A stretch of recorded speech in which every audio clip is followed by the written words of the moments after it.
Kronologi Aibda Kiswanto tewas duel tangan kosong dengan penimbun BBM ilegal di Kaltim, pelaku tak terima diperiksa.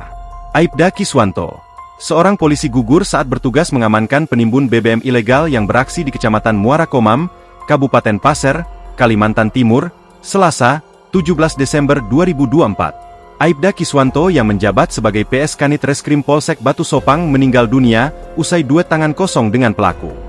Kejadian ini berawal saat Aibda Kiswanto dan bersama dua rekannya sedang melaksanakan patroli dan operasi BBM ilegal di wilayah kerjanya. Tepatnya di RT 05 Desa Batu Botuk sekitar pukul 10.30 WITA, Aibda Kiswanto dan rekan berhasil menciduk dua orang penimbun BBM ilegal, yang memang sudah menjadi target operasi, TO. TO yang datang dari Kalimantan Selatan, Kalsel, dengan menggunakan mobil pick-up warna hitam itu membawa 30 jerigen BBM jenis Pertalite, dan 15 jerigen diantaranya sudah berhasil dijual. BBM ilegal ini sendiri berasal dari Kabupaten Tabalong, Kalsel yang berjarak sekitar 60 km dari Desa Batu Botuk. Saat akan diperiksa, salah satu TO ternyata tak terima, hingga terjadilah perkelahian tangan kosong dengan Aibda Kiswanto.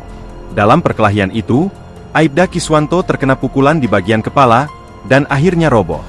Aibda Kiswanto yang masih hidup sempat dilarikan ke Puskesmas Muara Komam. Nahas, nyawa Aibda Kiswanto tak tertolong dan akhirnya meninggal dunia. Dalam kejadian ini, pihak kepolisian telah mengamankan dua pelaku berinisial IN dan SA. Polres Pasir juga telah menyita barang bukti berupa satu unit mobil pick-up warna hitam beserta puluhan jerigen yang disinyalir sebagai wadah untuk menampung BBM ilegal tersebut. AKBP Novi juga akan mengusulkan permohonan kenaikan pangkat kepada Kapolda Kaltim untuk bisa diteruskan ke Kapolri agar korban mendapat kenaikan pangkat luar biasa. Kenaikan pangkat tersebut sebagai bentuk penghormatan dan penghargaan atas pengabdian, dedikasi dan pengorbanan almarhum. Download Tribun X sekarang, menghadirkan lokal menjadi Indonesia.